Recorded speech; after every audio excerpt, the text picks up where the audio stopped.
Assalamualaikum warahmatullahi wabarakatuh. Perkenalkan, saya Ayu Oktavianisari, NPM 21110600028. Pada kesempatan kali ini, saya akan menjelaskan mengenai materi Kerangka Dasar KTSP atau Kurikulum 2006 untuk memenuhi tugas UAS Telaah Kurikulum Biologi. Kurikulum Tingkat Satuan Pendidikan 2006 atau bisa disebut dengan KTSP. Kurikulum Tingkat Satuan Pendidikan atau Kurikulum 2006 adalah sebuah kurikulum operasional pendidikan yang disusun oleh dan dilaksanakan di masing-masing satuan pendidikan di Indonesia. KTSP secara yuridis diamatkan oleh Undang-Undang Nomor 20 Tahun 2003 tentang Sistem Pendidikan Nasional dan Peraturan Pemerintah Republik Indonesia Nomor 19 Tahun 2005 tentang Standar Nasional Pendidikan. Penyusunan KTSP oleh sekolah dimulai tahun ajaran 2007 sampai dengan 2008 dengan mengacu pada standar isi dan standar kompetensi lulusan SKL untuk pendidikan dasar dan pendidikan menengah sebagaimana yang diterbitkan melalui Peraturan Menteri Pendidikan Nasional masing-masing nomor 22 tahun 2006 dan nomor 23 tahun 2006, serta panduan pengembangan KTSP yang dikeluarkan oleh Badan Standar Nasional Pendidikan atau BSNP.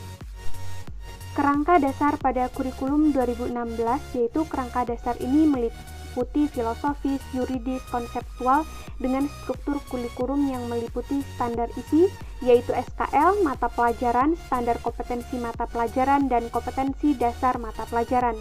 Yang B yaitu standar proses, kemudian standar kompetensi lulusan, dan yang D yaitu standar penilaian. Dan kemudian ada tujuan dari KTSP.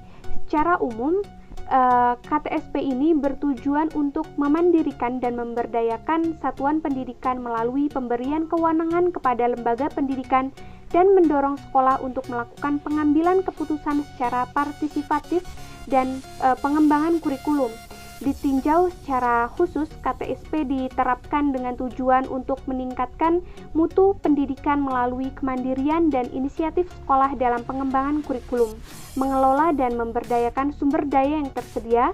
Selain itu, KTSP bertujuan untuk meningkatkan kepedulian warga sekolah dan masyarakat dalam pengembangan kurikulum melalui pengambilan keputusan bersama dan meningkatkan kompetensi yang sehat antar satuan pendidikan tentang kualitas pendidikan yang akan dicapai. Prinsip pelaksanaan KTSP. Prinsip-prinsip yang harus diperhatikan dalam pelaksanaan KTSP ialah: yang satu, pelaksanaan kurikulum tersebut harus memperhatikan potensi perkembangan dan kondisi peserta didik agar mereka dapat menguasai kompetensi yang benar-benar mereka butuhkan untuk kehidupannya. Kemudian yang kedua, kurikulum tersebut harus dilaksanakan dengan menegakkan kelima pilar belajar, yaitu beriman dan bertakwa kepada Tuhan Yang Maha Esa, belajar untuk memahami dan menghayati, belajar untuk mampu melaksanakan berbuat secara efektif, belajar untuk hidup bersama dan berguna bagi orang lain, belajar untuk membangun dan menemukan jati diri melalui proses pembelajaran yang efektif, aktif, kreatif, dan menyenangkan.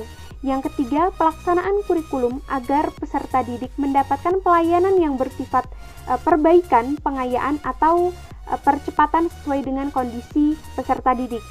Kemudian, pelaksanaan kurikulum harus dilandasi sikap saling menerima dan menghargai antar pendidik dan peserta didik. Kelima, kurikulum dilandasi dengan penggunaan pendekatan multi-strategi dan multimedia serta pemanfaatan potensi dari lingkungan sekitar.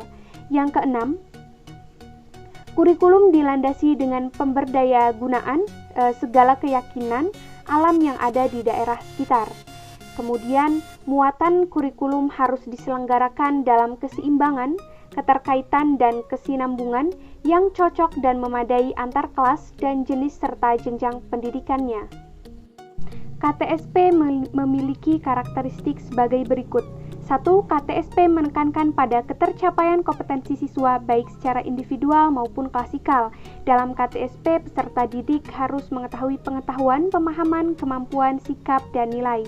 Kemudian yang kedua, KTSP berorientasi pada hasil belajar dan keberagaman Kemudian yang ketiga, penyampaian dalam pembelajaran menggunakan pendekatan metode yang bervariasi. Yang keempat, sumber belajar hanya guru, tetapi maksud saya sumber belajar bukan hanya guru, tetapi sumber belajar lainnya yang memenuhi unsur edukatif. Kemudian yang kelima, penilaian menekankan pada proses dan hasil belajar dalam upaya penguasaan atau pencapaian suatu kompetensi. Struktur kurikulum KTSP. Struktur kurikulum merupakan pola dan susunan materi pelajaran yang harus ditempuh oleh peserta didik dalam kegiatan pembelajaran. Dalam muatan kurikulum, setiap mata pelajaran dalam setiap satuan pendidikan dituangkan dalam kompetensi yang terus dikuasai oleh peserta didik sesuai dengan beban belajar yang tercantum dalam struktur kurikulum. Kompetensi tersebut terdiri dari standar kompetensi dan kompetensi dasar yang dikembangkan berdasarkan standar kompetensi lulusan, muatan lokal, dan pengembangan diri. Kemudian, struktur pendidikan dasar dan menengah mencakup struktur kurikulum pendidikan umum dan pendidikan khusus. Terdapat faktor penting yang perlu diperhatikan dalam pengembangan KTSP, yaitu yang pertama, 1. Sistem informasi yang jelas dan transparan.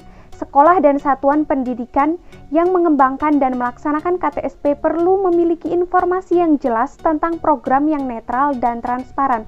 Karena informasi tersebut, seseorang akan mengetahui kondisi dan posisi sekolah untuk monitoring, evaluasi, dan akuntabilitas pembelajaran. Informasi penting untuk dimiliki sekolah antara lain berkaitan dengan kemampuan guru, prestasi peserta didik, sumber-sumber belajar, serta visi dan misi sekolah. Kemudian yang kedua, sistem penghargaan dan hukuman. Di sekolah dan satuan pendidikan yang mengembangkan dan melaksanakan KTSP perlu menyusun sistem penghargaan atau reward dan hukuman bagi warganya untuk mendorong kinerjanya. Kemudian selanjutnya di sini dapat disimpulkan bahwa kurikulum KTSP merupakan kurikulum yang dilaksanakan di masing-masing tingkat satuan pendidikan secara operasional yang berlandaskan Undang-Undang Disnas tentang Standar Nasional Pendidikan. KTSP disusun dan dikembangkan berdasarkan Undang-Undang Nomor 20 Tahun 2003 tentang Sistem Pendidikan Nasional ayat 36 pasal 36 ayat 1 dan 2. Kemudian KTSP merupakan bentuk pengembangan kurikulum dalam konteks desentralisasi pendidikan dan otonomi daerah yang akan memberikan wawasan baru terhadap sistem yang sedang berjalan selama ini, mengingat peserta didik terdiri dari berbagai latar belakang suku, daerah, dan tingkat sosial, kemudian baik dalam bidang sosial, ekonomi, maupun politik. Dan KTSP bertujuan untuk memandirikan dan memberdayakan satuan pendidikan melalui pemberian kewenangan kepada lembaga pendidikan dan mendorong sekolah untuk melaksanakan pengembalian keputusan secara partisipatif dalam pengembangan kurikulum. KTSP juga diterapkan dengan tujuan untuk meningkatkan mutu pendidikan melalui kemandirian dan inisiatif sekolah dalam mengembangkan kurikulum, mengelola dan memberdayakan sumber daya yang tersedia.